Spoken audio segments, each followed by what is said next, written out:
Hey guys, this is my week 4 video for Kentucky history with the stereotypes that people outside of Kentucky, how they look at us. So the 4 negatives that I chose was the news in Kentucky, a printed media here in Kentucky, reality TV, and events that only happen here in Kentucky.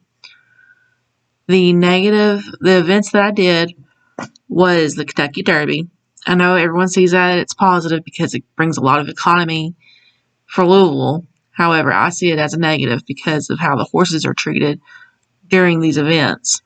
Because there's a lot of animal cruelty, and there's also they also get drugged and beaten. My other negative I chose was the news. I chose to talk about what happened back in 2019, right before our former governor, Matt Bevin, left office.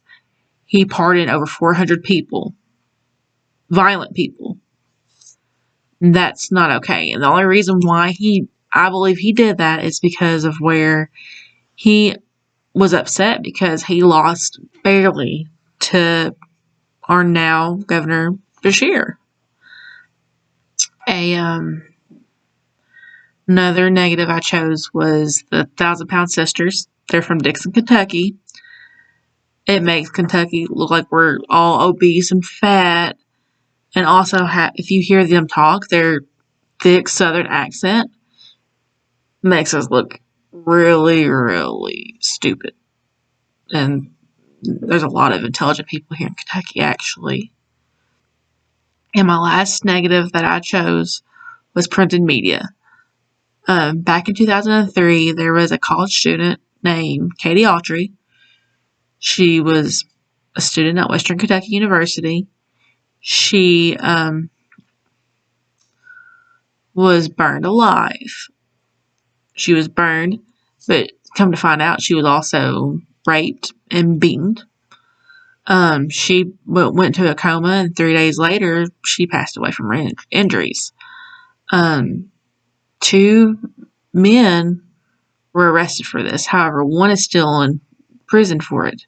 The other guy got out scot-free because he knew people. And then the positive I did for Kentucky is food and beverage. I love food, and Kentucky has a really interesting culture for food and beverage. I chose bourbon for the beverage because you were able to do mint juleps. Bourbon was created here in Kentucky. We also can do bourbon glazes for food, which is great. And for the food I mentioned was the hot browns. That was actually a really interesting concept. I learned about that years ago whenever I used to work at a restaurant that served the hot browns. Well, I hope you'll have a good night.